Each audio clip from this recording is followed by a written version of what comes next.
Hello, good afternoon and welcome to The Pulse. We're coming to you live from our studio, Siako Kumlemle. This is where the conversation begins. We're live on DSTV channel 421, Go TV channel 125 and around the world on myjoyonline.com. Coming up this afternoon on The Pulse, the minority clashes with the National Council for Curriculum and Assessment over who should take responsibility for a controversial gender definition contained in a now withdrawn teacher's manual, as both sides trade blame over how it was approved and circulated. I cannot say offhand because I wasn't there at that time. But if you pick any of the manuals, I mean, because this manual, I think, if I'm not wrong, I think you explained that this manual must have been drafted. Anything that the NaCCA tells you that it can't be found in the 2024 manual is false. Some members of the Ghana Private Road Transport Union called for the removal of the transport minister, describing him as incompetent in tracking the transport crisis and effectively tackling it. Transport supposed not to be at post. Very difficult because coming from Ablekuma, already you don't get a car and you stay in traffic for like 2 hours.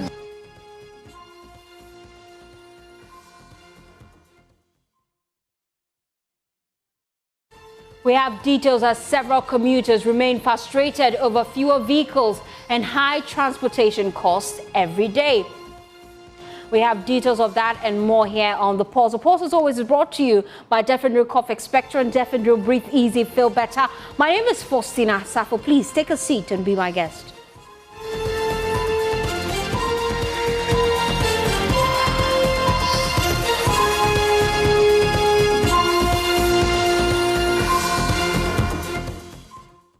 Thanks for choosing us. This afternoon, the minority in Parliament clashed with the National Council for Curriculum and Assessment over who should take responsibility for a controversial gender definition contained in a now withdrawn teacher's manual, as both sides traded blame over how it was approved and circulated. NaCCA was forced to withdraw the SHS2 Physical Education Teacher Manual following intense public backlash over content suggesting that gender goes beyond the binary definitions of male and female. The minority, backed by civil society organizations, has since called for a full-scale probe into the matter and is demanding the immediate dismissal of the NaCCA Director General. However, speaking on PM Express last night, NaCCA Director General Professor Samuel Ofori said the draft manual in circulation was issued in 2024. He disclosed that investigations have identified the individuals responsible for inserting the disputed definition. Listen. I cannot say offhand because I wasn't there at that time. But if you pick any of the manuals, I mean, because this manual, I think, if I'm not wrong, I think you explained that this manual must have been drafted. 2024, yes. Oh, so this manual with the definition that has become controversial was drafted in 2024. Exactly. In fact, 2025, nothing. I have never survived the writing of any manual. So this is something that was done in 2024. So and we are in correcting those flaws as and when it comes to our attention. That this insertion of the gender identity definition, was done in 2024. That was, you were not at NaCCA at the time. Yeah. I wasn't at NaCCA at the time. As I said, the drafting of the teacher manual, all of them, for all the subjects were done in 2024. If I'm not mistaken, Tim Forjo was still the deputy minister at the time, correct? Yes. Okay. But you see, that's why, for me, if I'll say, the issue of always trying to bring politics into the curriculum space, for me, is a difficulty. We have spoken with some of them, those who wrote the manual. Who are they? I think in my explanation, who are they? And then, when you say they, who are they? I don't want to mention names here. We spoke with some of them, and they were also involved in the writing of the curriculum. It's not like those who wrote the manuals are different from those who wrote the curriculum. Okay, so are they Ghanaians? They are Ghanaians. So they wrote this definition in the manual? Exactly so. I see. So and we spoke to them, and then they tried to give reasons why they did that. But we felt that no, the reason wasn't that, because if the reason they were indicating was so, then they should have provided more than one definition. So there was no foreign influence at all in the... No. Well, I don't know whether those people were influenced, but it's not a foreign person that put that in there. It was Ghanaians. Those who wrote it were Ghanaians.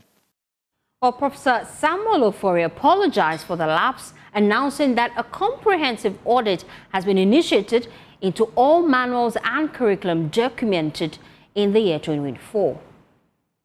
We are, reviewing our verification and validation process to ensure that this doesn't occur again. We are also even thinking about, because we are going to do a review KG to PSET, how we even do the empaneling of the writing or the review team. We are reviewing that.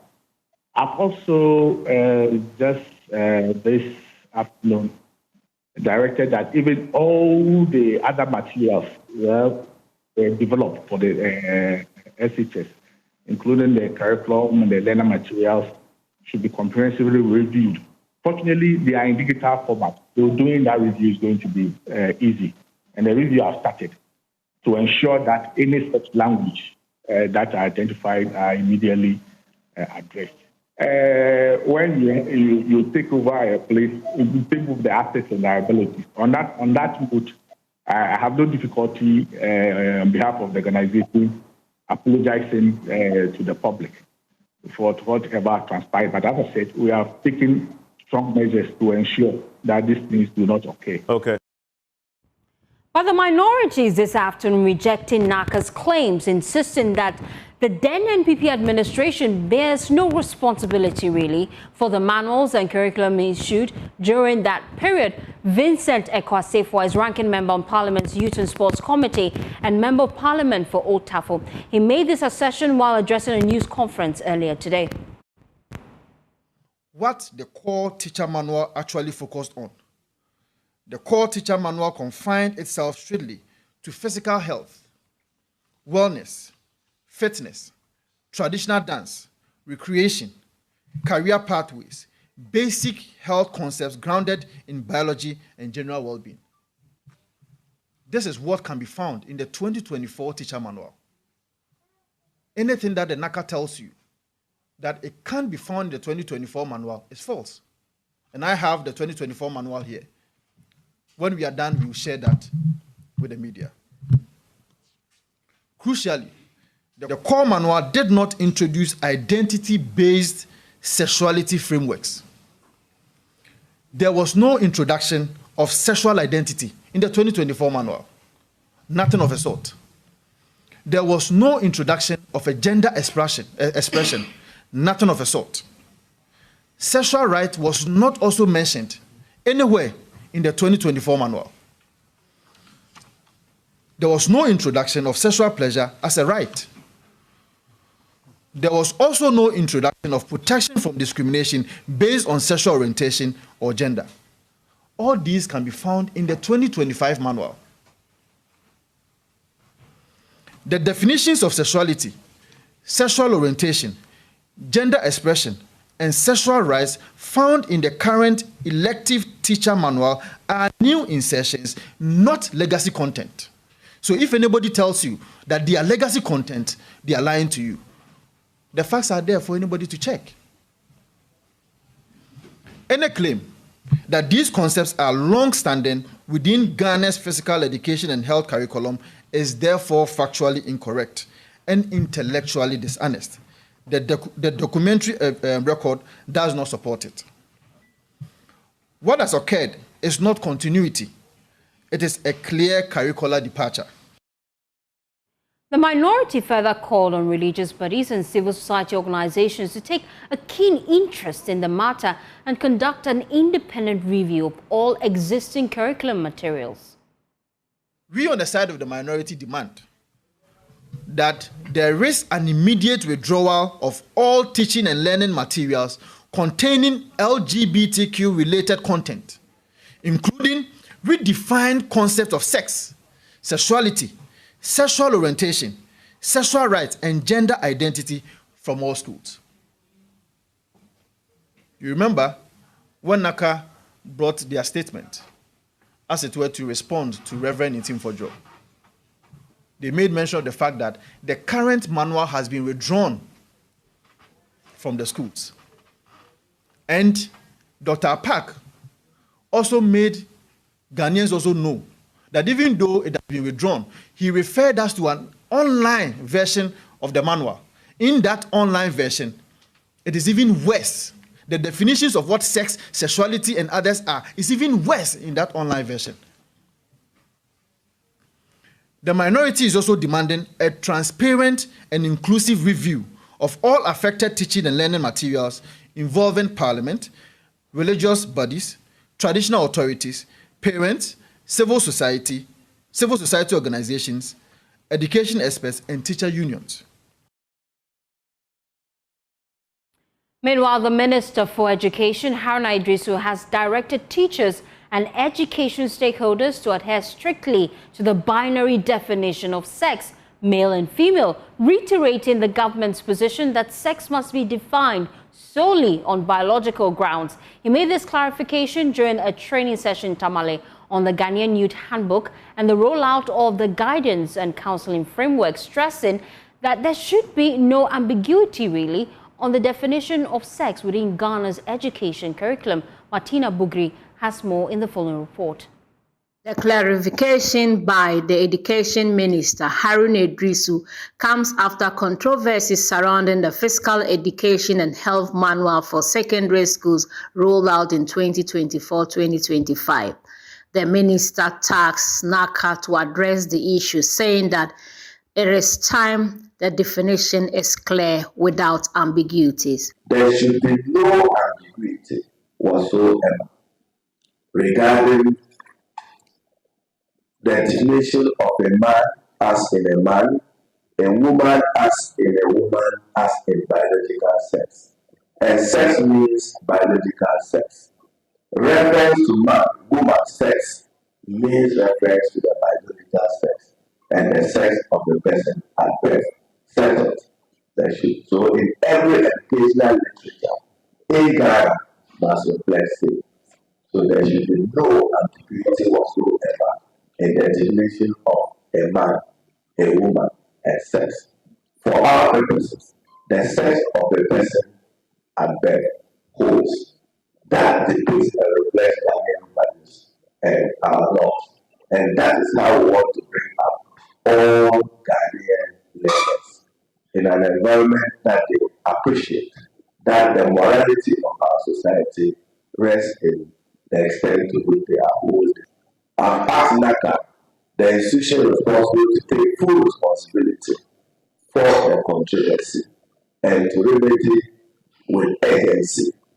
And accordingly, I'm told that NaCCA has determined that the definition of gender identity contained in the manual is not reflective of Ghanaian values and culture and our norms. Accordingly, the following immediate steps, I'm told, have been taken. Directed that a recall of all the 736 physically printed copies of the Year 2 Physical Education and Health Elective Teacher Manual for senior high schools, to release a revised version of the Year 2 Physical Education and Health Elective Teacher Manual for senior high school, accessible here. I'll give the address to you. So the online correction has been done and done appropriately. So nobody should be relying on the hard copies. And then also to remind us that the curriculum is dynamic and regularly updated to reflect current standards and trends. All revisions and updates will be reflected in the online version available at www.curriculumresources.edu.gh. He also hinted at taking responsibility for the issue rather than shifting blame. If I wanted to report, I would just say that this was not produced by my era or clerk as minister, not by President Mahama, and that this curriculum was developed in 2024. But what is important is to answer the question, what is it that is good for Ghana and good for Ghanaian teachers and good for Ghanaian learners? I've asked NaCCA, the institution responsible, to take full responsibility for the controversy and to remedy with urgency. And accordingly, I'm told that NaCCA has determined that the definition of gender identity contained in the manual is not reflective of Ghanaian values and culture and our norms. Accordingly, the following immediate steps, I'm told, have been taken. Directed that a recall of all the 736 physically printed copies of the Year 2 Physical Education and Health Elective Teacher Manual for senior high schools, to release a revised version of the Year 2 Physical Education and Health Elective Teacher Manual for senior high school, accessible here. I'll give the address to you. So the online correction has been done and done appropriately. So nobody should be relying on the hard copies. Away from that, some members of the Ghana Private Road Transport Union have called for the removal of the Transport Minister, Joseph Bukari Nipe, accusing him of poor management of the transport sector in Accra and other major cities. According to them, while it is observing improvements in the performance of some other ministers, the Transport Minister has shown incompetence in effectively addressing the challenges confronting the sector. Transport conditions in Accra have worsened, according to them, leaving many commuters stranded during rush hours and forcing others to pay unapproved fares. Fatal Bayaga has more in the following report.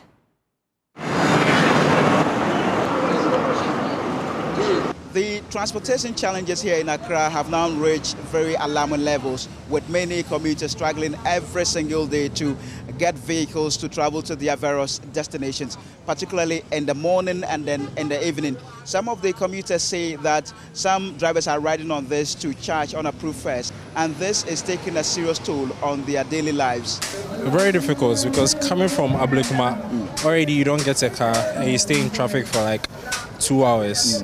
Then you get here on a normal day, there's a very long queue here. You stay in a queue for about 30 minutes at least before you get a car and you get to work. So roughly you spend about 3-4 hours before you get to work every day.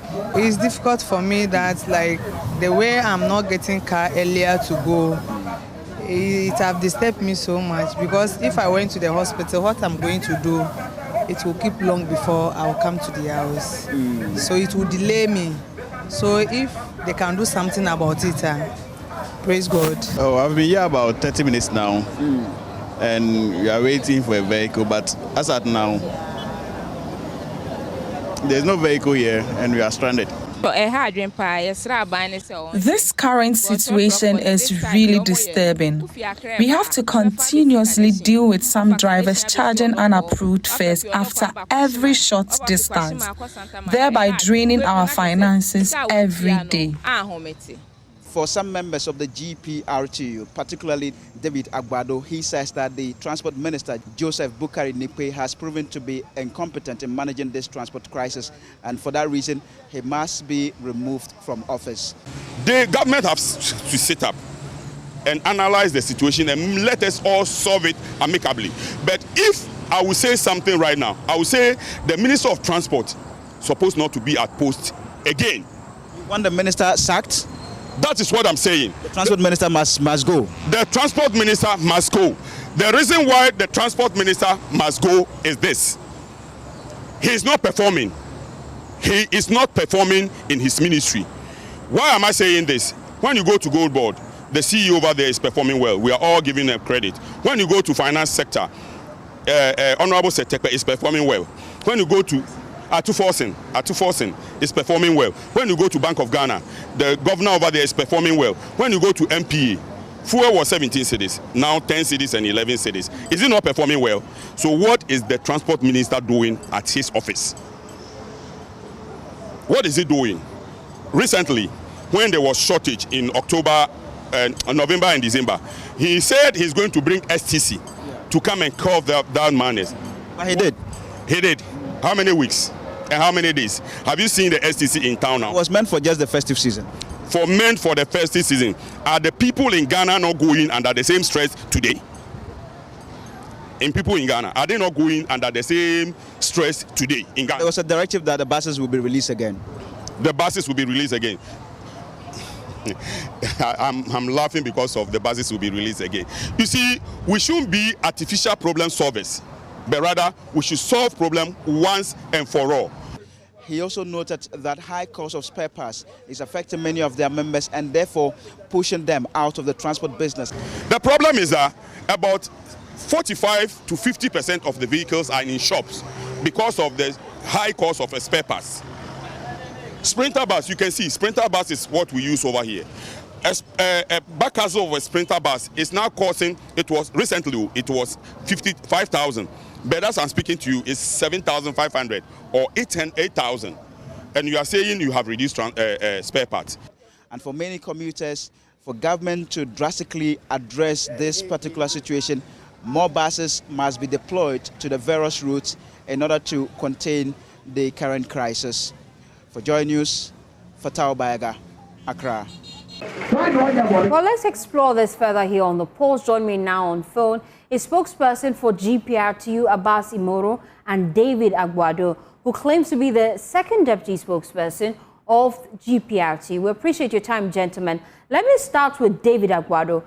When exactly did you become a member of GPRTU?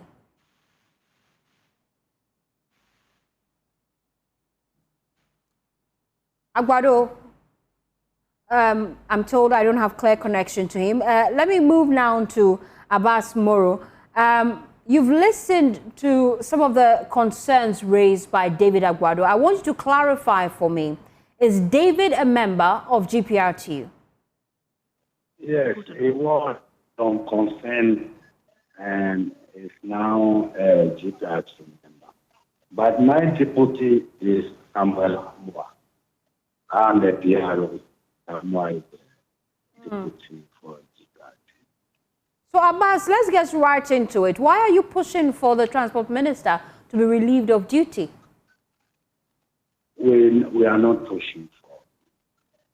We are not pushing for. It does not come from me, neither does that come from Samuel Amwa. So let's close that chapter.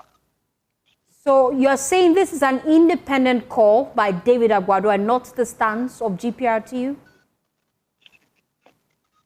He spoke for himself. I don't know. The one who interviewed him might have been in a very good position to say or answer this question.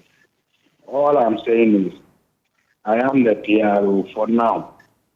And Samuel Amwa is the deputy. David Aguado claims to be the second deputy PRO for GPRTU. Can you confirm if that indeed is his designation? You've asked the question, I've answered. I've said, I am the PRO. Samuel Amwa is the deputy. So David is not part of your structure? He spoke for himself. He did not speak for the GPRTU. I want you to clarify. As we speak, David do not have any designation in GPRTU. He's only just a new member. Madam, let's move ahead. No, we want clarity because when our reporters went to the ground, he gave us a designation to work with. He described himself as the second deputy spokesperson of GPRTU. And so we want clarity as to where he stands in the scheme of things. Do you know about Samuel Amwa is the deputy. These are what for GPRTU for now. So as GPRTU, are you pleased with the performance of the transport minister? Oh, we've never spoken about the all that we were doing. We've never spoken about it. Abbas, I'm struggling to hear you, and I'm sure my audience as well. If you can position rightly and speak up for me. I say we've never spoken about the transport minister. We have had a lot from last year up to today. We have never spoken against the transport minister. Neither have I or has AMWA spoken against him? Never. So let's talk about the transport situation for which we actually started doing this story. The queue in the various stations appears to be longer every day. How are you addressing this as leadership? Okay, this has been a normal yearly sickness. Every year during Christmas festive period, we experience serious traffic congestion and human traffic as well. This has been with us for so many years. Normally, we don't know where the vehicles come from, but during Christmas festive period, we experience a lot of traffic, both vehicular and human, and that caused a lot of passengers getting stranded because a vehicle which is supposed to leave Accra to La Paz and back, if it is to spend about 40, 50 minutes, it will spend more than that period. But so the festivities are over. Will also be piling up. But when we come back in the new year, 2 weeks, 3 weeks period, the situation becomes normal. So we've most often been experiencing such a situation. And that's why it's a concern, really, Abbas, because we're already 2 weeks into the new year, and the festivities are over. But the concern being raised by passengers is that the vehicles are not even coming to the stations in the first place. It's not even about the traffic situation. Some people allege that this is deliberate by the driver union to ensure they charge passengers more. How do you respond to that concern? Yes, I said with the traffic situation, definitely there will be a passenger outcry because if we have imagined 20 vehicles at a particular pool running to a particular place, and each vehicle is supposed to spend about 40 minutes to 40 minutes back. With the traffic situation, that vehicle spend more than the estimated 40 minutes, indicating that there will be more passengers queuing for vehicles than it used to be. So that is a normal thing that we experience. But there's another strand to the conversation, and the concern is that some drivers who are loading on the shoulders of the road, they're charging passengers more than the approved fares. How are your members dealing with this? The last time we had a conversation with Samuel Amwa, I'm told that you have a task force that are looking into this. We are aware of some of the drivers using of passengers being stranded to extort money from each time we had this privilege. We've been condemning that. That's a very bad practice. We don't support it. I strongly believe with the meeting we had yesterday at our national secretariat, tomorrow meeting the transport ministry, we'll make sure that thing will be a thing of the past because there is a strategy or there is an antidote to that sickness, and we will make sure whatever we do to that thing to become a past issue, we'll do it because tomorrow we are meeting with the transport ministry. We'll present that grievances to them and we need their support, and from there we'll be able to make it a thing of the past. So let's hope God give all of us tomorrow and we'll make sure we deal with the situation. Abbas, what time is your meeting tomorrow? And please speak up for me. What time is your meeting tomorrow, and what are your expectations as you go into that meeting? 9 a.m. in the morning, 9. And what are your expectations? Oh, that we have to sign off. I strongly believe with the question on hand, there are certain things I don't have to say because it will come from our leadership. So tomorrow when we meet, I strongly believe It will be a thing of the past.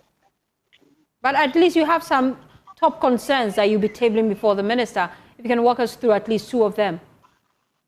Oh, yes, of course. There are certain things that should be done which nobody cares. And perhaps we shall need the authorities also from the law enforcement agency to make sure the issue surrounding the road traffic regulation is being implemented, which will make sure all these things shall cease to come back again. So I'm pretty sure, God willing, tomorrow we shall solve this problem. Amasimoro is national spokesperson for GPRTU. Do I now have clear connection to David Aguado? Unfortunately, I do not have him. But that's the update. You heard it here first, that indeed the road users may be receiving some relief because GPRTU would be meeting with the Transport Minister tomorrow. Joining us now also is the General Secretary of the Greater Accra Regional Transport Coordinating Council, Emmanuel Ohini-Yeboah. We appreciate your time here on The Pulse. We've just been hearing from different unions, and the concern that has been raised by commuters is a shortage of vehicles, especially when they go to the station to get to their various destinations. Based on your internal conversations you've had with the drivers, what is accounting for the shortage of vehicles? Yeah, thank you very much, my sister. As my colleague asked earlier, an issue, but Emmanuel, I can't hear you clearly. You may have to position rightly. Yes, please. If you can position rightly, and please speak up so that I can hear you. Can you hear me now? Loud and clear now.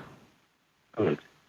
Like I was saying, I agree with my colleague Abbas, who said earlier on that nobody intentionally would want to the situation and let for the public to suffer during their routine, their daily work.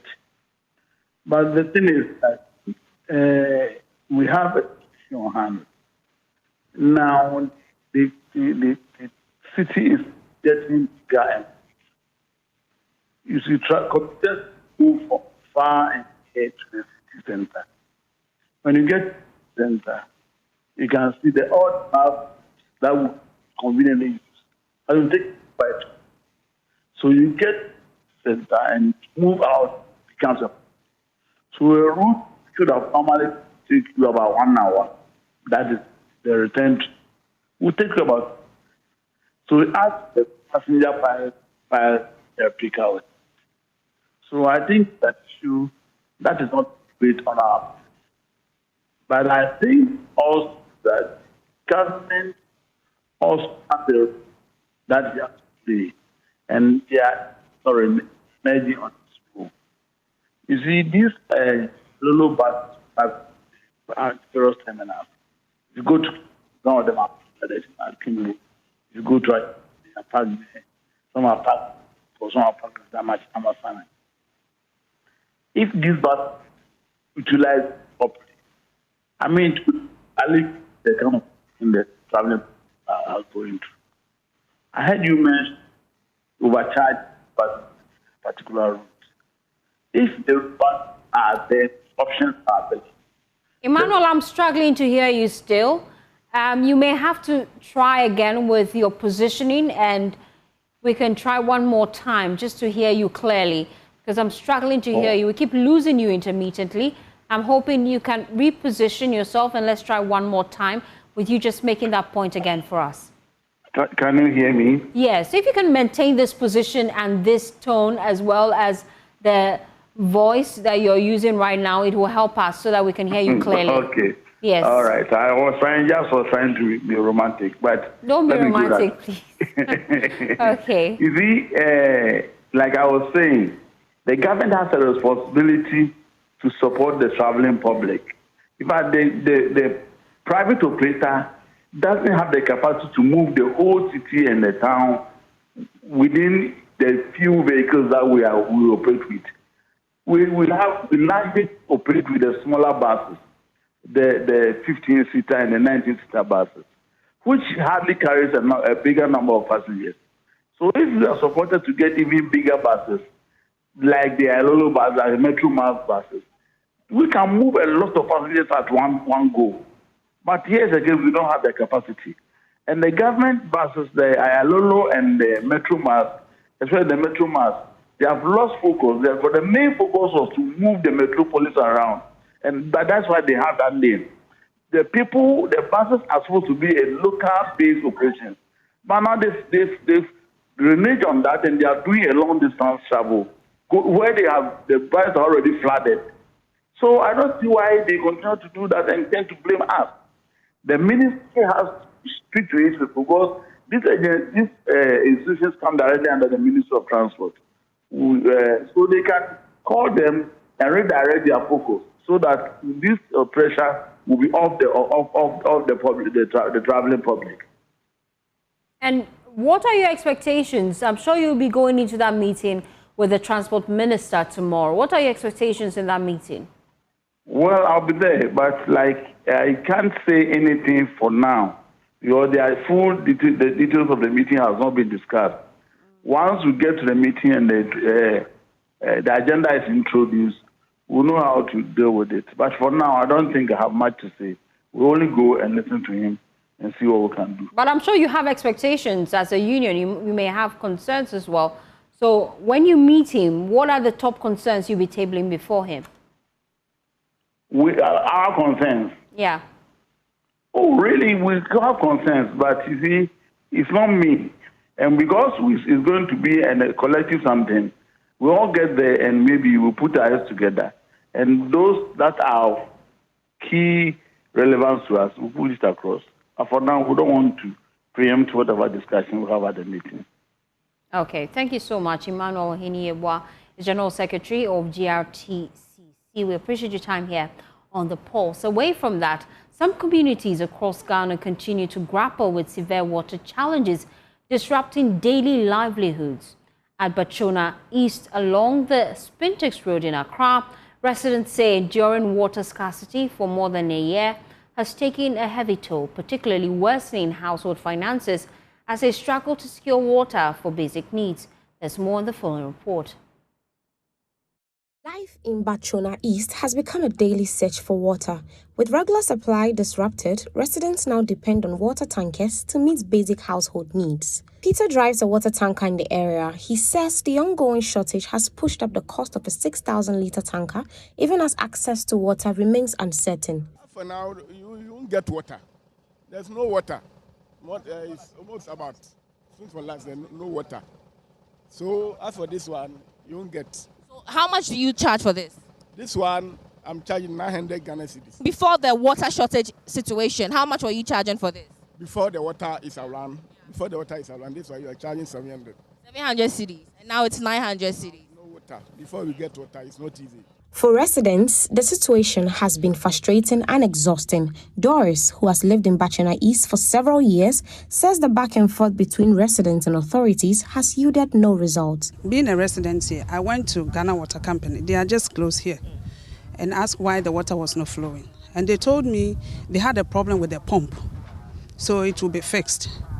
We waited for so many months. The water comes sometimes in the night, and you have to come and sit in the mosquitoes in the night, hoping that you get water. You don't get water. The water is still not flowing. Then they tell you, oh, go to Tema. Go and see the engineer there. Why should I go and see engineer over there? More than a year and a half. And we still don't have water. And when you call the tankers to bring water, they tell you, they say we shouldn't supply water. Who says you shouldn't supply? Ghana Water says we shouldn't supply water. So if you don't supply water and you're not opening my tap, it's like what you inside and I'll bomb. The president of the Bachona East Residents Association is particularly worried about children, the elderly, and persons living with disabilities, and is calling for urgent intervention to resolve the crisis. Nothing has come, and we still have to contend with all these problems. We have children coming over with skin rashes and all that. People keep coming to me. They are disadvantaged people, they are poor people who are in the area. they cannot afford the water. You know, you've seen the rates. Yeah. So it is really a big issue for us, and we have to find every other means to be able to have it resolved. Nothing, the same is the same. Water has not run into through our pipes to our tanks here.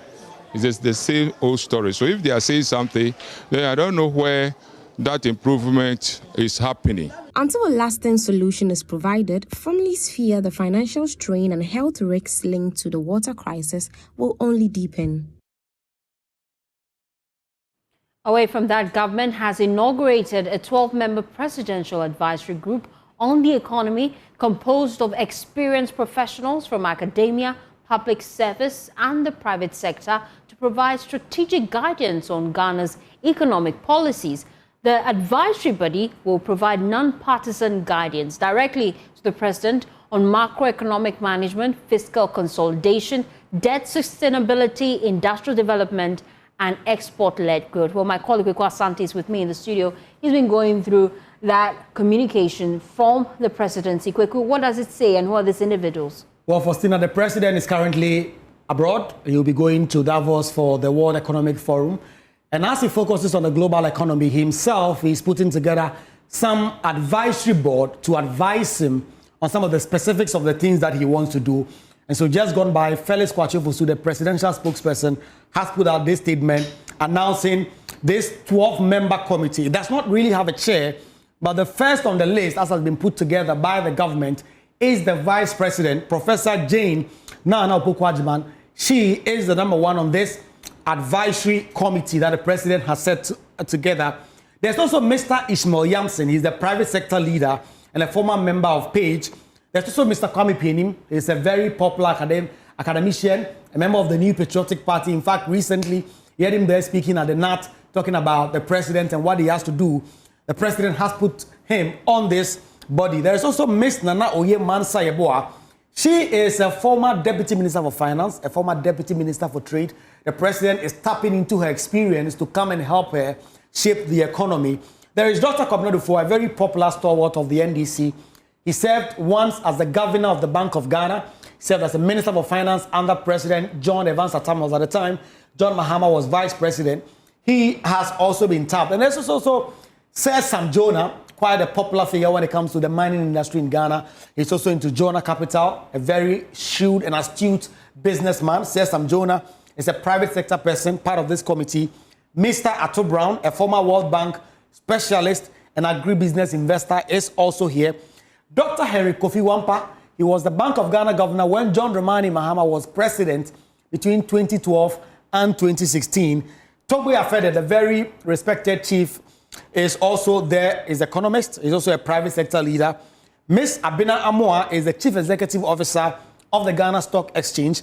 There is Professor Priscilla Chumesi Bafo, a university professor at the economics department. And then Professor Patience Abo, also a university professor and academic researcher. They have been tapped. And Faustina, you may ask, what exactly is the remit of this?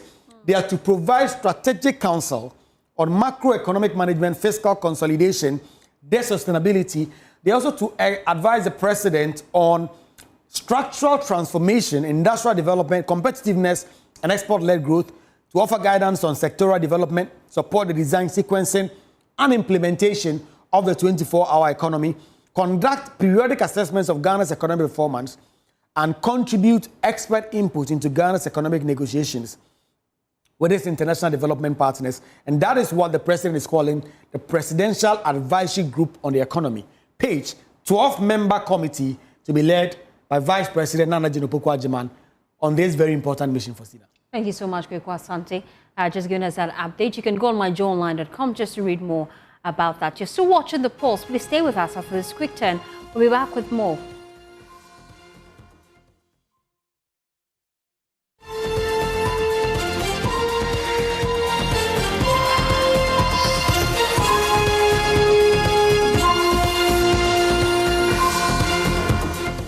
Thanks for staying with us here on The Pulse. To other stories now. The Ghana Publishing Company has responded to claims by its former managing director, David Asante, over the financial state of the company.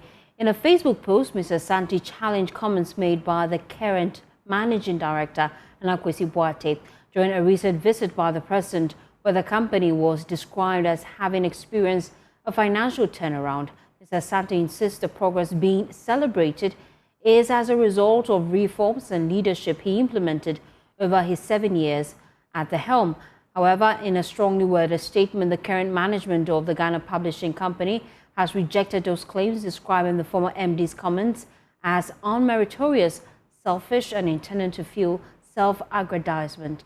Well, joining us now is a member of the communications team, the Communications Affairs Manager of the Ghana Publishing Company, Lantam Papanko. We appreciate your time here on The Pulse. Let's delve right into it. Why do you feel that the statement put out by the former MD lacks merit? Well, there are a few factual inaccuracies in the statement that the former managing director, Mr. David Asante, made in a Facebook post. And we felt the need to be able to set the record straight, because when the president paid a visit to the Ghana Publishing Company Limited, which is actually the very first time that any president has done that under the Fourth Republic, the management presented to the president, who obviously is the majority shareholder or the sole shareholder in the company because it's a state-owned enterprise. The management presented the states in which they met the company in to the president and what they have been able to do in the last 10 months since the new management has been in office. And this is what we found, and we presented it to the president. And the president then went on to commend the management and the board of the Ghana Publishing Company Limited for doing a good job and being able to turn the fortunes of the company around within such a short time. Now, a lot of things have been done within the last 10 months, and the president was impressed about it. And so in commending the management, it would seem as though Mr. David Asante would want to take credit for the work that has been done by the current management in the last 10 months, which is really not the case. And so if you take a look at his Facebook post, he puts quite a number of inaccuracies out there. You know, for example, I'll give you a very typical example. You know, the former MD, for example, says that between 2017 and 2024, the company underwent comprehensive facelift, including the acquisition of modern printing equipment and the establishment of new production systems. Now, this claim, for example, has a little bit of truth in it, but the truth is that if you look at the machine, it has a little bit of truth in it, you say? Yes, and I'll explain. If you look at the machine that he talks about that he procured, this was a machine, a Hildeberg machine, 5-color speed master, which was manufactured in the year 1993. And it was an already used machine that was procured for the Ghana Publishing Company Limited and brought in to come and help to print ballot papers and what have you. Now, since that particular machine was brought in, that used machine was brought in, we have been trying to fix that machine.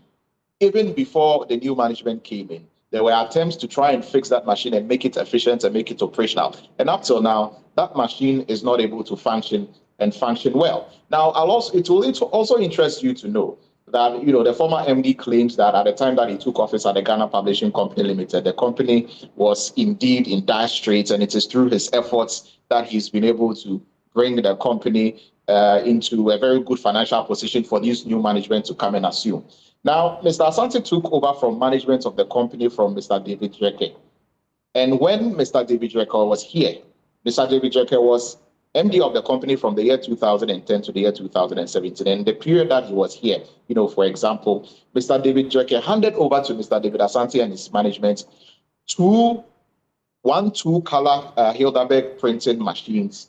That's an offset printer, a fully functional offset printing setup, 3 Hyundai i10 vehicles, 1 Kia Sportage, 1 brand new Coaster bus, and a brand new Toyota Land Cruiser vehicle, and a lot of money, I mean a significant cash sum, after renting out a renovated building on the premises to the company, to CBG, who is in our premises now, operating as a bank here. And a significant portion of the revenue that he got from there was used by Mr. David Asante then to undertake a little bit of a facelift over here. Okay.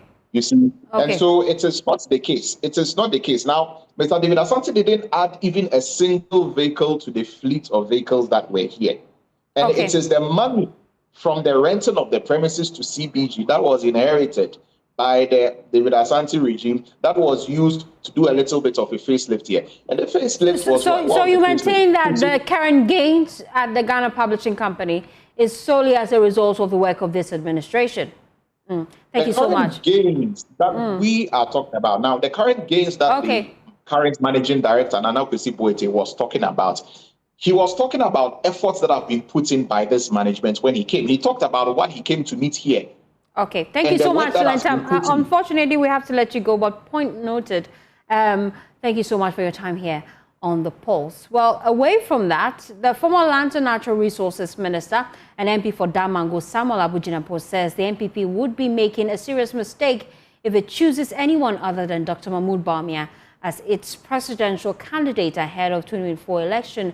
In a candid sit-down, my colleague Kwekwa Asante, the Damango MP, explains why he believes party delegates must rally behind Dr. Mahmoud Bawumia. He also shares his views on the recent U.S. visa freezing affecting Ghana, along with other key national issues. Well, I'm leaving you with that conversation he had with my colleague Kwekwa Asante. Please enjoy. 2026, there are a lot of hot button issues affecting Ghana, some of them affecting the new patriotic party, the party that was in office just a little over a year ago. And as the party prepares to go into that very crucial primary to elect a flag bearer for the 2028 election, a lot of issues have come up. There are very key persons who are out there speaking frontally for Dr. Mahmoud Bawumia, the former vice president, the former NPP flag bearer, who is gone and again to lead his party into that crucial 2024 election. And there are very few people who can cut across some of the issues we want to discuss today. You may have heard yesterday the State Department announcing that there will be a pause on the processing of immigrant visas to the US. It's about 75 countries, Ghana included. The person I'm going to talk to has a fair idea how all those are working. He's the ranking member on the Foreign Affairs Committee in Parliament. He's a leading member of the New Patriotic Party, also of the Dr. Bawumia campaign. He's a former Minister for Lands and Natural Resources and a former Deputy Chief of Staff. His portfolio, like I've told you, cut across a lot of the issues that I want to talk about. Honorable Samuel Abujinapo, a very big delight to come here and interview you today. I'm extremely happy to be with you, Kweku. How was the Christmas and the New Year?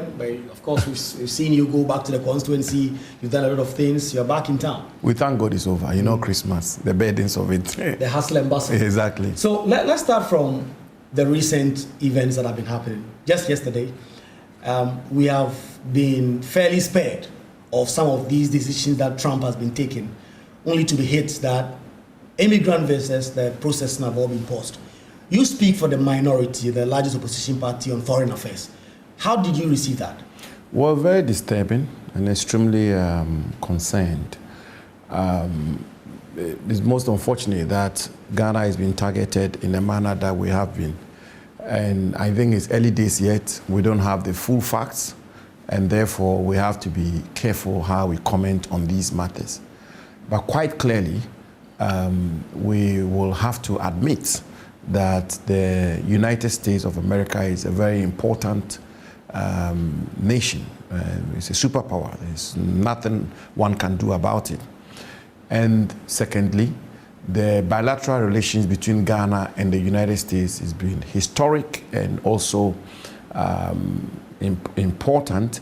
But I should say also that over the years, it's been strong, extremely strong. I mean, you recall under President Kufuor, the Millennium Challenge account, you will compact.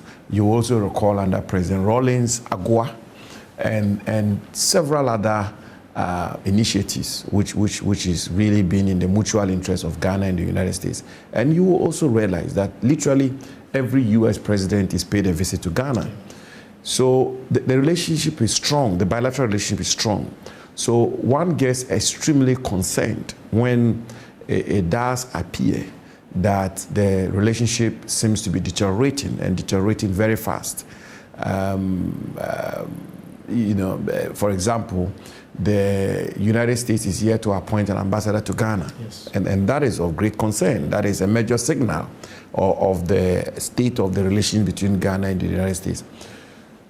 To pause immigrant visa processing with regards to Ghana is very concerning. I mean, somebody will say, I mean, it doesn't matter, but it does matter.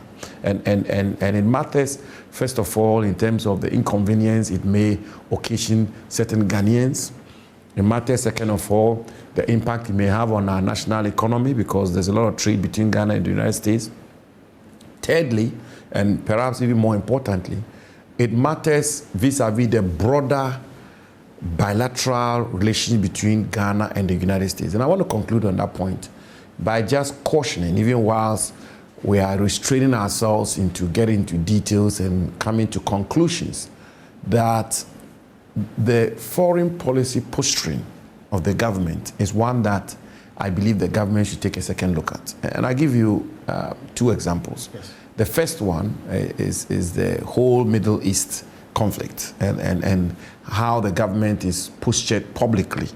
I think, and I've made this public, I've said it publicly many times, that measured diplomacy always gives better results rather than flamboyant and machoism, if you want. The government says if an elephant has its foot on the tail of a mouse or of any small animal, and you claim to be diplomatic about it, then you're taking the side of the oppressor. That is why Samuel Okudzeto Blakwa and President Mahama says they have to be very frontal in taking a position. Yeah, but every foreign policy must ultimately inure to the national interest, to the benefit of the country. The efficacy of any foreign policy anywhere in the world is whether or not it impacts positively on the national development goals of the country or the national interest of the country. So if you go out there and you are engaged in unbridled, unrestrained commentary on geopolitical issues, and in the end it affects your country and affects the national interest of your country, you haven't prosecuted an effective foreign policy. I mean, take for example Venezuela and President the arrest or capture or whatever of President and the posture of Ghana's government. And if you take the statement issued by the African Union, for example, and you put it side by side the statement issued by the foreign ministry of our country, whoa, what a difference. You will find that the African Union one was well nuanced, was very diplomatic and was measured.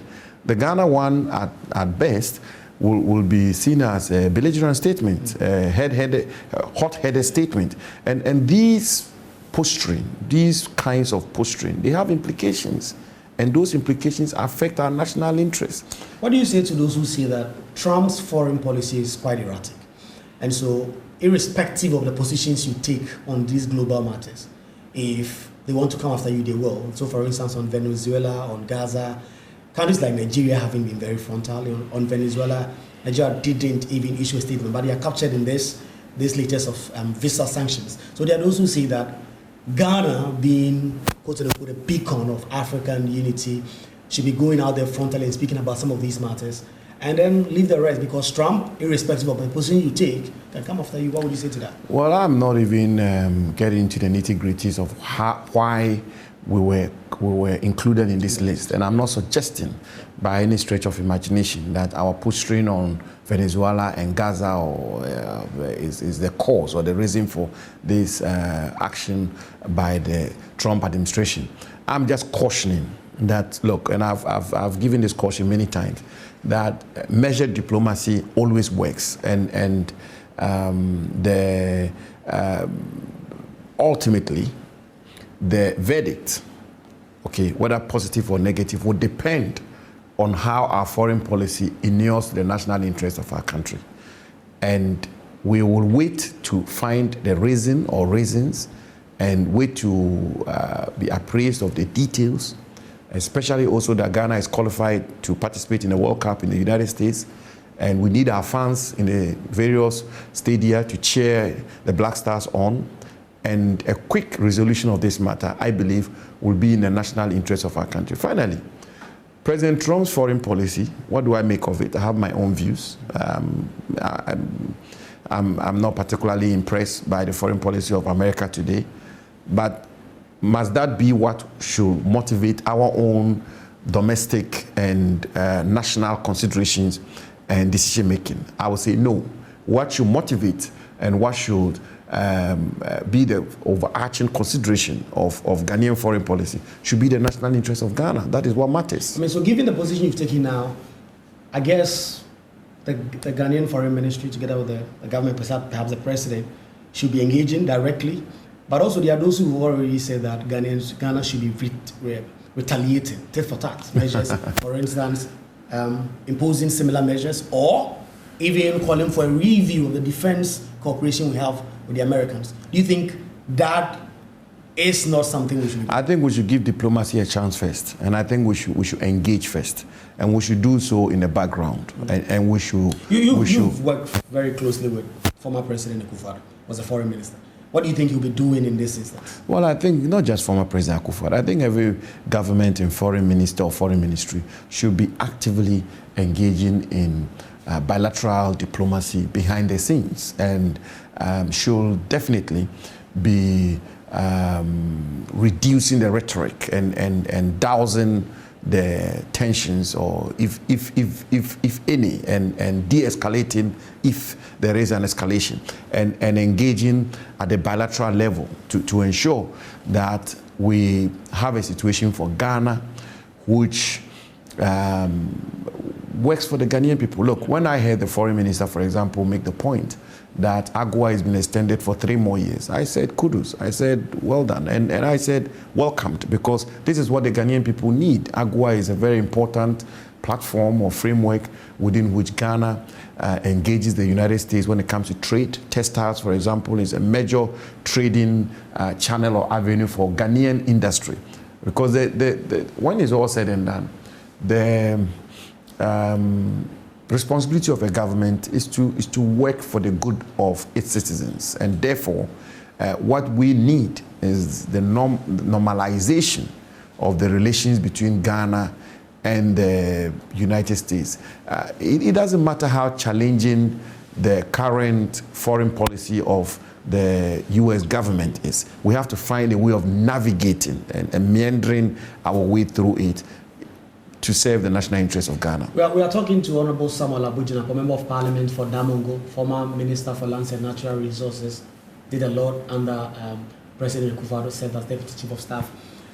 Today is 15th, as of the time we are doing this interview. In 2 weeks exactly, and just about 2 days on top of that, the NPP will be going to the poll, so to elect a flag bearer for 2024. You've gone out there, you've stuck your neck out, and you've said, Dr. Mahmoud Bawumia is the person to lead the NPP to victory in 2024 if the NPP stands any chance at all. You've had what some will call fierce opposition from Kenneth Japon and his team. They came very close in the last election. They got a little over 30%, 36% or so. They say they are going to win this time around. Why do you think Dr. Mahmoud Bawumia is the person that can lead the NPP to victory, back to power in 2028? Kweku, look, first of all, let's all be very candid to ourselves in the NPP. The NPP is not in the best of place today. So that's a fact. And the NPP is finding its way out of perhaps one of its most difficult and challenging times in its life. I think that's a blunt truth. The election we had in 2024 was a very, very difficult election. And so a year today, the party has been working under the leadership of the party to try and revive the party and try and get the party on its feet.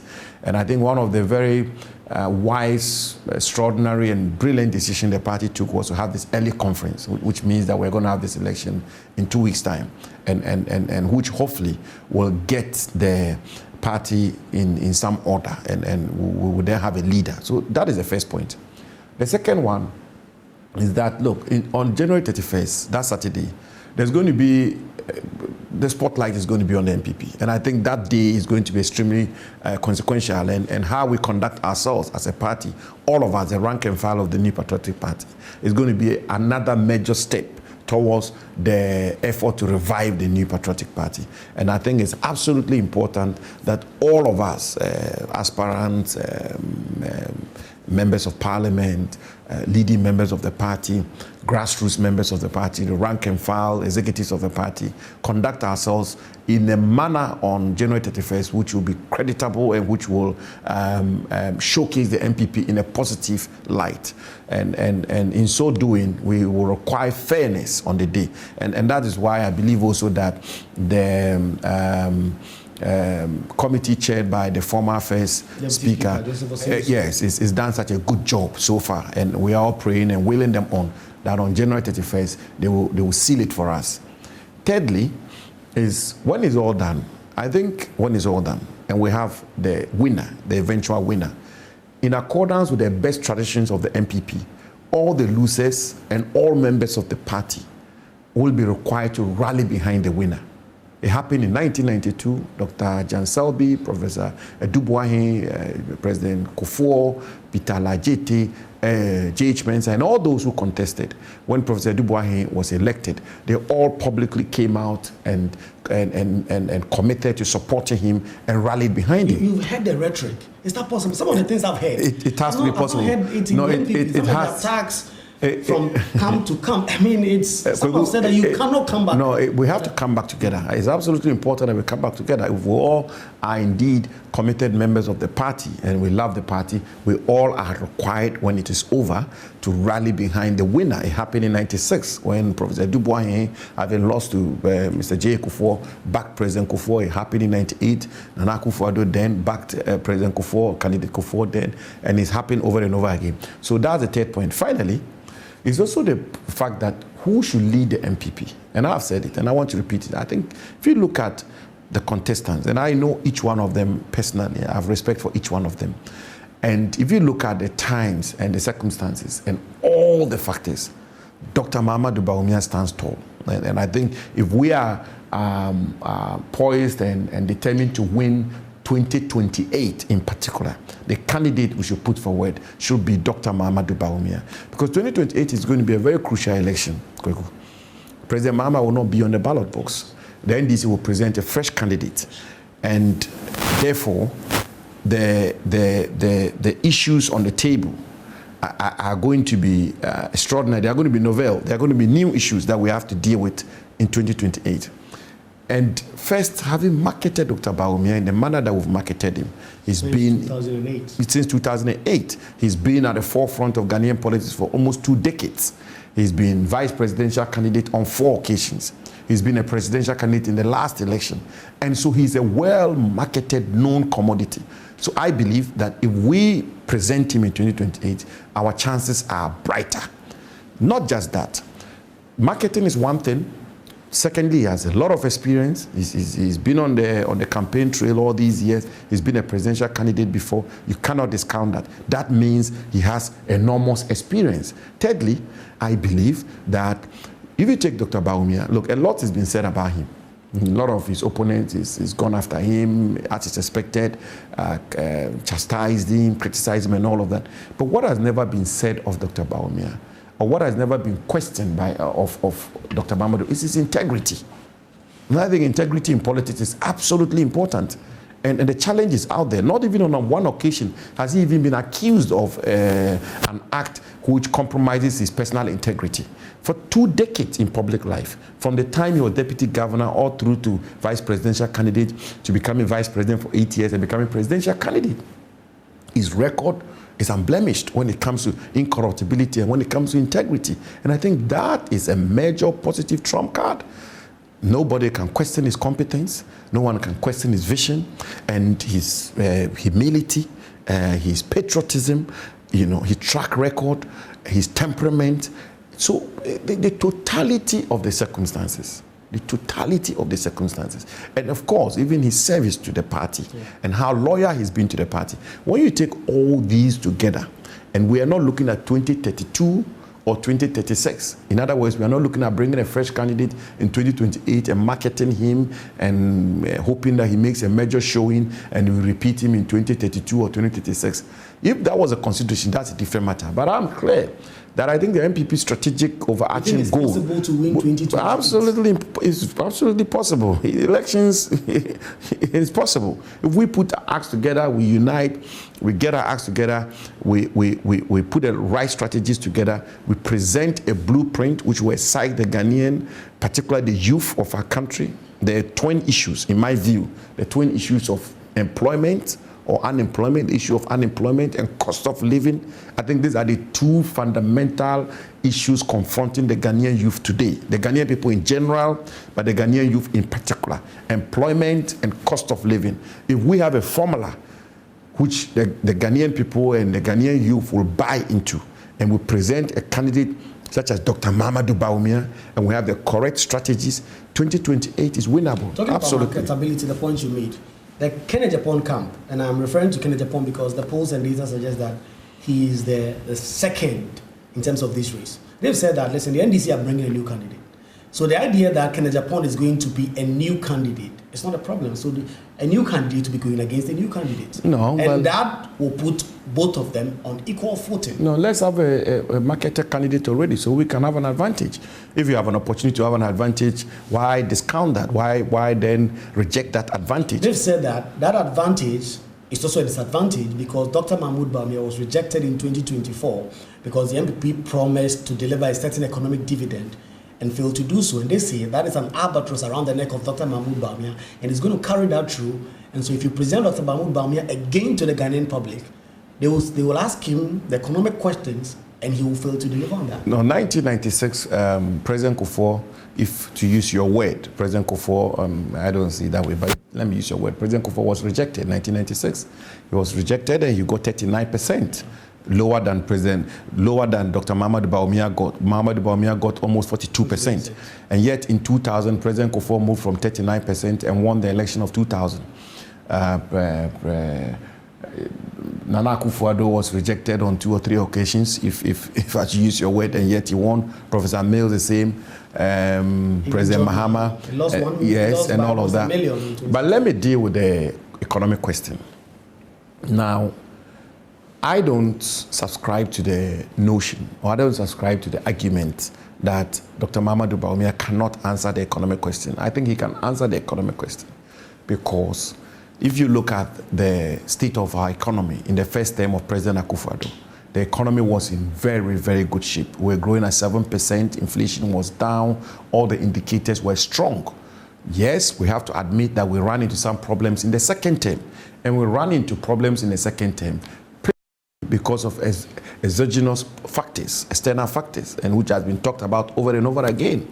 And indeed, the post-COVID-19 economic recovery plan, which was put in place by the Akufo-Addo administration, began to bear fruits. Inflation was on a downward trend, growth was going up. In fact, the growth we even recorded in the last quarter of 2024 is much higher than the growth we recorded in 2025. And indeed, every indicator was in a positive direction. Some of the measures which were put in place by Dr. Mahamudu Bawumia personally as Vice President, which I worked with him on, which is the domestic gold purchase program by the central bank, which resulted in the current gold for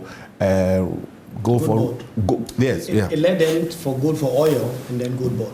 And all of that. These are the fundamental pillars which is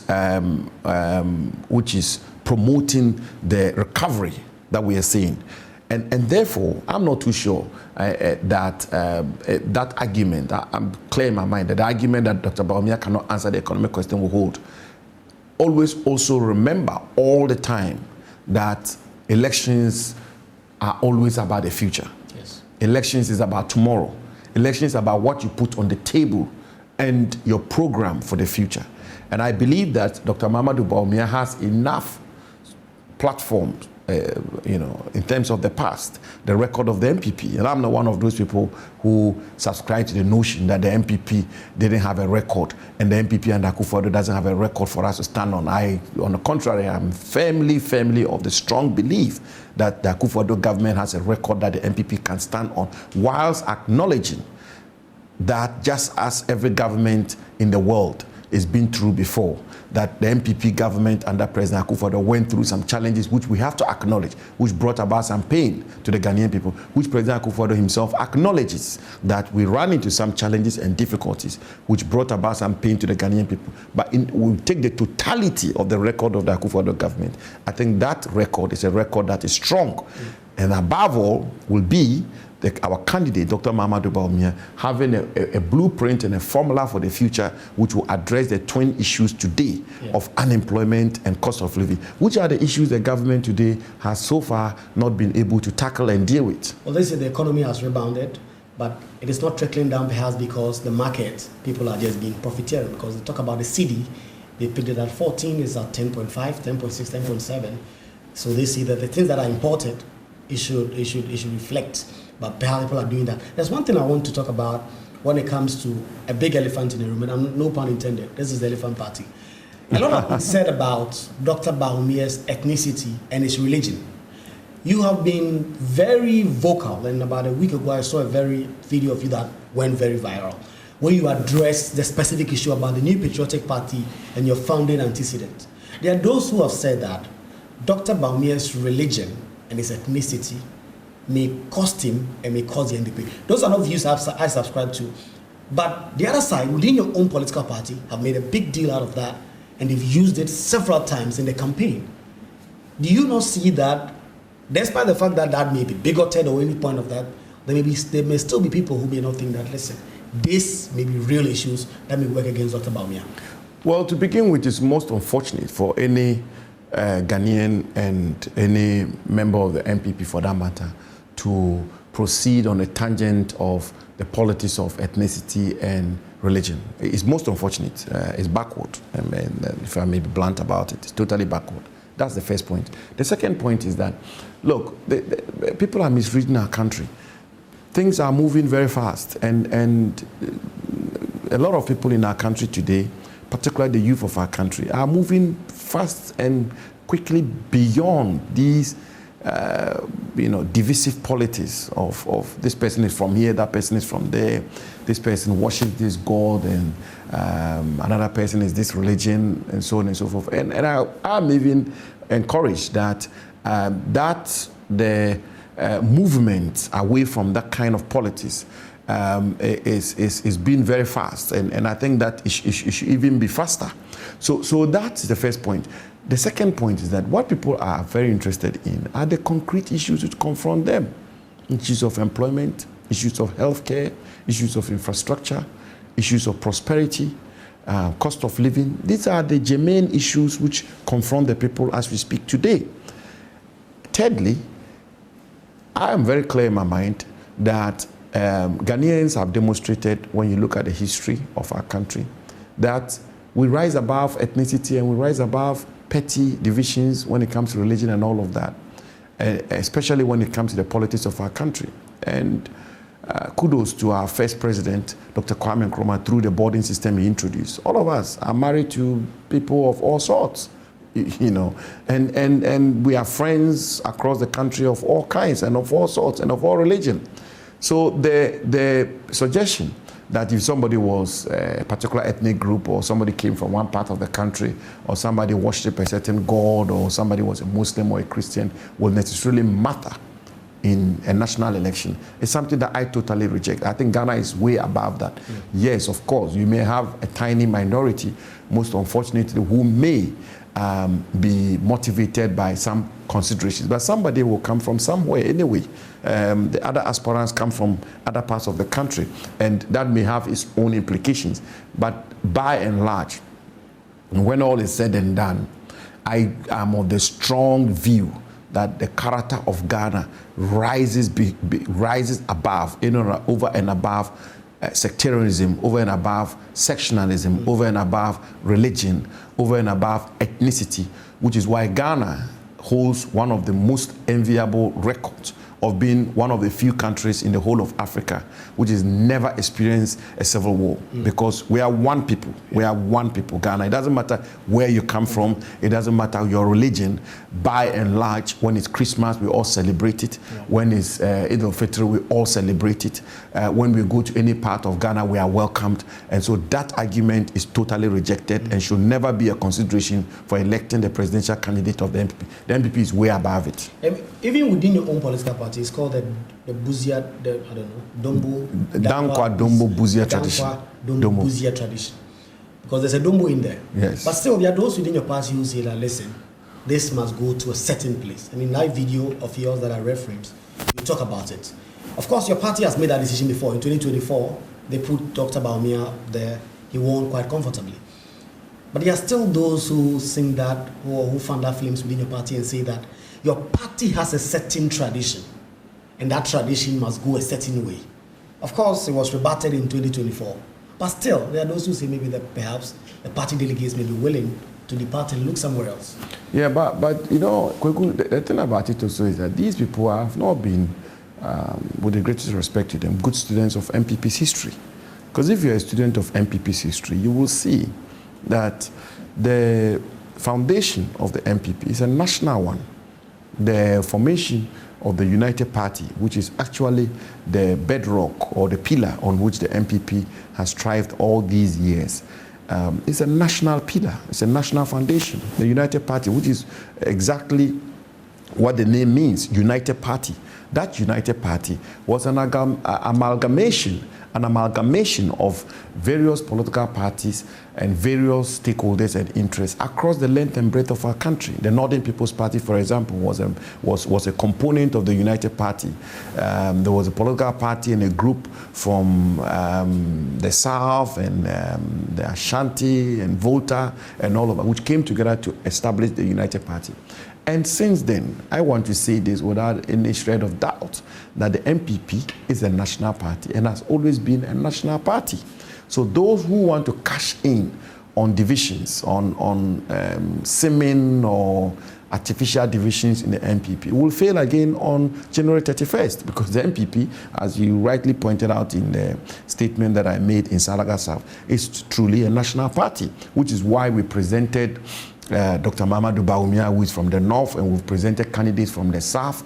And so the MPP is a national party. Of course, our opponents, for their own political calculations, will want the country to believe that the MPP is a sectional party, or as they normally put, the MPP is an Akan party. The MPP is not an Akan party. The MPP is a national party. And as I said, if the MPP was an Akan party, I would not have had the opportunity to come from Fofoso and rise through the ranks of the MPP to sit around the cabinet table. The MPP is a national party. But above all, what the MPP is looking for, the person the MPP is looking for, is a capable person. It's a person, when we present him to the country will look upon him with favor, and the country will consider him, and the country will find him a possible president of Ghana.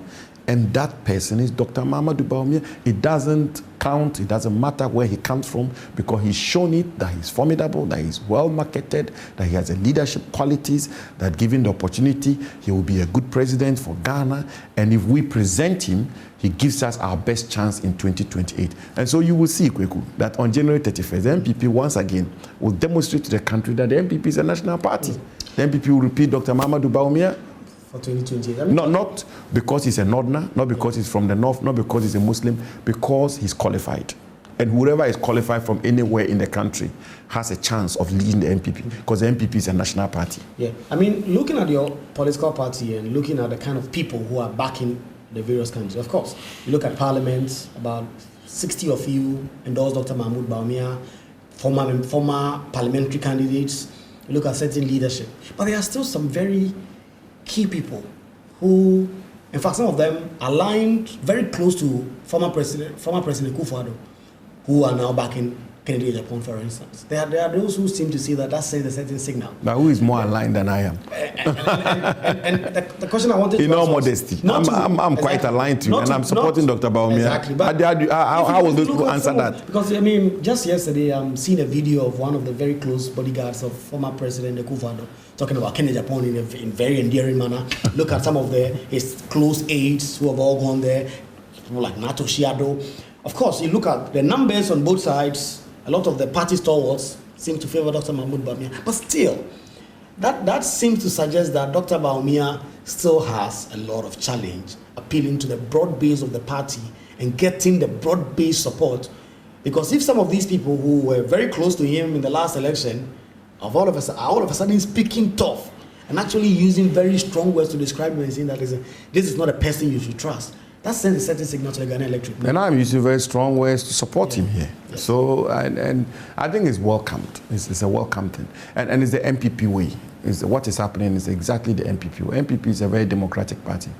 And internal democracy in the MPP is extremely strong, and it's not restricted to 2026. If you look at the presidential primaries of the MPP since, if I may even say, since 1969 all the way through 1979, particularly from 1992, all our presidential primaries have been fiercely competitive, and it is a welcome one. And it shouldn't be a walk in the park for any candidate, and that is exactly what is playing out today. The other point that has to be made is President Akufo-Addo does not support any of the candidates. I can say this to you on authority. President Akufo-Addo, no, it's not correct. That is not true. President Akufo-Addo has made it very clear that he wants to be rise above this competition. He wants to stay neutral, and that will give him the moral authority to be able to work with other stakeholders to bring the party together. President Kufuor is taking that same position. He took that same position in 2023. He's taking that same position today. We have the luck and the fortune of having the two living former presidents being members of our party. We have to make maximum use of that politically. And it is most welcomed that these two distinguished statesmen of our country, leaders of our party, have decided to stay neutral in this contest, to be able to give them the moral authority to bring the party together. And that is the case. There are people associated with President Akufo-Addo who support Dr. Mahmoud Bawumia, like myself, like my good friend Francis Asenso-Boachi, like several others who are close associates of President Akufo-Addo who support Dr. Mahmoud Bawumia. There are other very close associates of President Akufo-Addo who support other candidates, the other four candidates. So that is of no significance. Now, the contest is on, is fierce, and is welcomed, but I'm very clear that on January 31st, Dr. Mahmoud Bawumia will win the election by the grace of God. I think the party seems to coalesce around him. The party is examining the times we find ourselves in and what is required for 2028. And when you look at that, it is absolutely clear that Dr. Mahmoud Bawumia is the man who can lead the MPP to victory in 2028. And therefore, the party will definitely rally behind him when it comes to the election day. Yeah. As we begin to wind down a little, there's a very prominent pastor who has stuck his head out. And you're a Christian, perhaps you believe in prophecy. He says he's seen it, and that it is decided that Kennedy or Hine Japan is the person that will come out victorious. And he has stuck his head out and his neck out in ways a lot of religious leaders do not. So clearly he has seen something. So does that shake your team, your camp? Do you think that plays to your disadvantage? Well, yeah, you're right. I'm a Christian. I'm a Catholic. But I try to be very deliberate and careful when it comes to religion, spirituality, and politics. I try not to mix the two. And I'm always very reluctant to comment on matters of spirituality, religion, and prophecies, at least publicly. So to that extent, I will hold any comment on this prophecy, except only to say that there are other pastors who have also made prophecies which are contrary to this prophecy you refer to. I think when it's all said and done, we all have to wait for January 31st and allow the will of God to prevail on January 31st. As they say, the voice of the people is the voice of God. The last question on this party primaries, before we ask one or two national issues, then we wind it up, is you have been one of those who've gone around the country, Dr. Mahmoud Bawumia. And I've seen the pictures, I've seen the videos. Delegates seem quite enthused, but it came from your party, few delegates also. What is the sense you get when you go down there every day to campaign for Dr. Mahmoud Bawumia? You see these people come, they coalesce around him, they're excited. Do you feel that it is an Agwina, like Isikwe, you will say in your party? Do you feel like that? Do you sense that the party delegates just have made up their mind that in the next 16 days, nothing is going to change anything, and Dr. Mahmoud Bawumia is going to come up tops? Well, I'd never operate from the political lens of Agbena. Okay. It's a very dangerous thing dangerous attitude to take in elections. So you have to continue to make your case to the people, make your case to the delegates, and make it forcefully. And I think that's exactly what Dr. Bawumia is doing. As we speak, he's in the Ashanti region. He's touring the Ashanti region. I was in the northern region with him. I was in Savannah region with him. And we're all crisscrossing and trying to make our case to the delegates of our party. So it's not over until it's over. And you've not won until the last ballot is counted. So yes, I'm confident and convinced that he will win January 31st. And the confidence comes from the fact that he is the most formidable, and he's the one I believe will give the party its brightest chance when it comes to 2028 elections. So that I'm absolutely confident about. But the home stretch and the last few days ahead of us are crucial, and I believe that the campaign is going to focus on the delegates and focus on messaging and focus on convincing the unconvinced to come on board, and even those who have made up their minds against the candidature of Dr. Mahmoud Bawumia, get them to come on board and support Dr. Mahmoud Bawumia. I mean, it's the only way of getting a clear victory, and it's the only way of getting victory anyway. And Dr. Bawumia's strategy has been about focusing on the delegates, focusing on the voters, those who are going to vote, and staying on message and not being distracted. And also, quite importantly, not engaging in the politics of insults, the politics of rancor and divisions and so on and so forth, but staying on message and ensuring that we put the right message before the people who matter, the delegates of our party. So that's exactly what will happen. We've been talking to Samuel Agujinapo, Member of Parliament for Damongo. He's also the ranking member on the Foreign Affairs Committee of Parliament. He's a former Lands and Natural Resources Minister. He's talking about the NPP internal race that is just heating up. It is in this home stretch. We've also been talking about Donald Trump, his foreign policy, and the visa issues that have come up. Just before wind up, you're one of the previous ministers who said that, listen, you didn't want to be rushing on your successor. You wanted to give them time to settle in the office and do it. I remember a couple of times where I've ambushed you in Parliament where you said, no, you don't want to speak to these issues. You want to allow that person to settle a bit in the office. 1 year has come, or close to it, since Emmanuel Amakofi-Boa went into your office, that place you served for 4 years. How would you rate him, particularly because it's a very hot button ministry with a lot of very topical national issues going on there? How would you rate his performance vis-a-vis Galamsey and all the issues that he has had to deal with? Well, I think the right person who will be rating him will be President Mahama. I mean, he appointed him and he answers to President Mahama. Ultimately, the president will answer to the Ghanaian people. He will be rated by the Ghanaian people. So I'm not too sure it lies in my mouth to rate him. The second point is also that, as I've said to you before, when I believe if you've occupied an office and you've left, your immediate successor, you should be empathetic and you should understand the challenges of the office and perhaps be circumspect and the extent to which you breathe down his throat. And I think that has been my whole attitude. But the question of Galamsey, I think there's a certain consensus out there that the fight has not been as successful as it should be. Yeah, and the evidence is clear. menace is still out there. The forest reserves of our country are still under attack.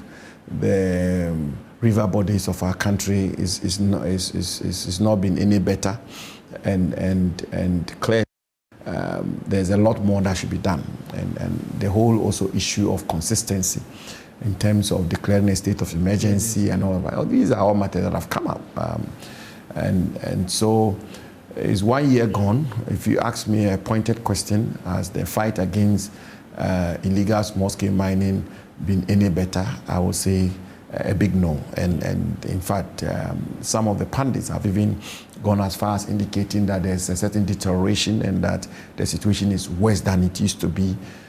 But again, let's see what happens this year. One CSO chief speaking on our platform, I think I've forgotten the name, wanted to bring you a stone regarding the lithium mining deal. You got 10% royalty. The government says it's trying to do a sliding scale. They initially renegotiated that to 5%. They got a public backlash. They withdrew it. This is currently before Parliament. What kind of initiative are you guys taking on that? And vis-a-vis the public position that have been taken, that despite some of the criticism you face while you're minister, the deal that the government has currently negotiated leaves Ghana worse off. Kweku, I must admit, and to be honest, I'm a bit confused about this whole transaction, you know, and perhaps when they come to Parliament, we will get some understanding of what is driving this whole arrangement. Because I'm totally confused, because I know that in our time, at the time of President Akufo-Addo, when I had the privilege of being a minister who superintended over the negotiations, we took the view, first of all, that the lithium resource of our country is a specialized mineral and ought not be dealt with as we have done with the traditional minerals of our country, you know. And we all know the whole effort of the world to prosecute a green transition. And that means that lithium is going to be very central and extremely valuable, which is why we went into that negotiation and negotiated very hard. You know, we negotiate, for example, to have 10% royalty, you recall. We negotiate, for example, that the state is going to have a free carried interest of some 13% or so. We negotiated that the Minerals Income Investment Fund is going to have a paid-for interest equity of 6%.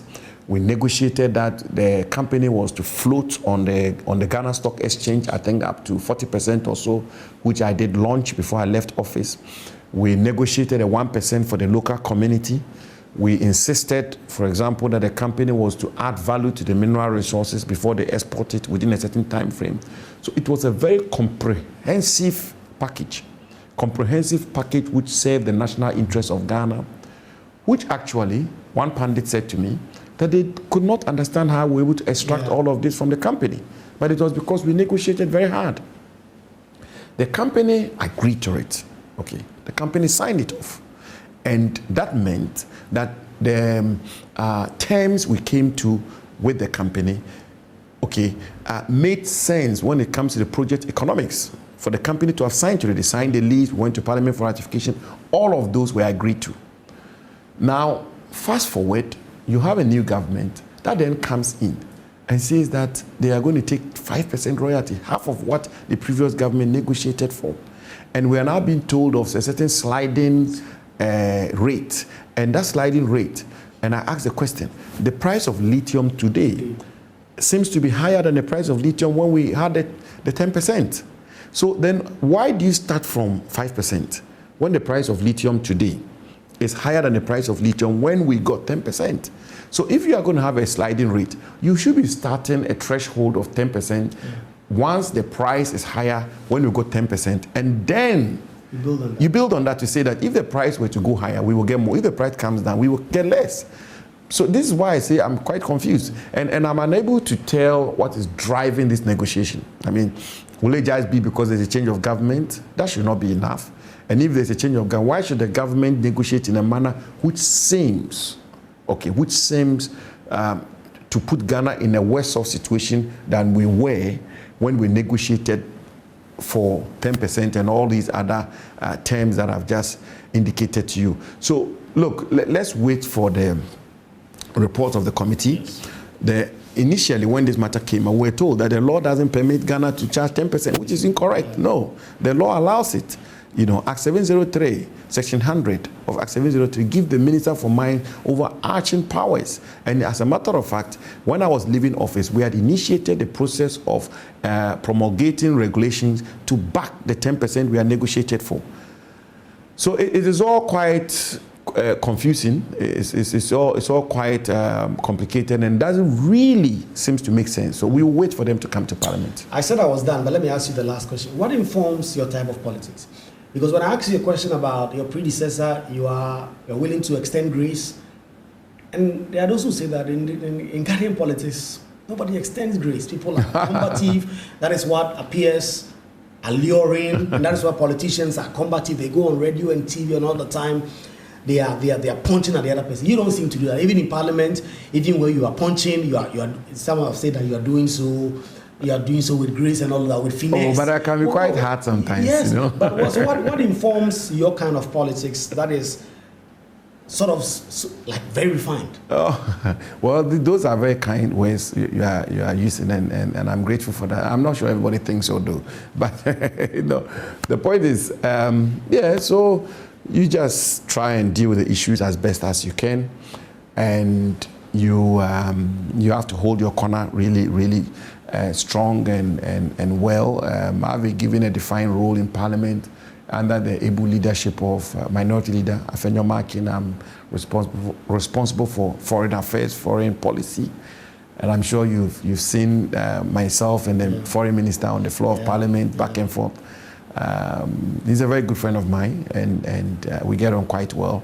But obviously, when it comes to politics and it comes to the national interest and the public interest, we all want to hold our corners and guard our corners strongly.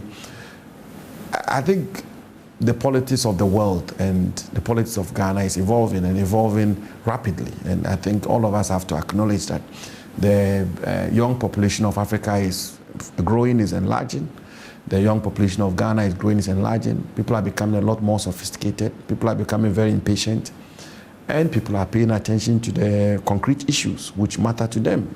Today, if you knock on the door of any young man or woman, the number one issue you'll be told is issues of employment, issues of cost of living, issues of bettering their lives and improving upon their lives, as it should be.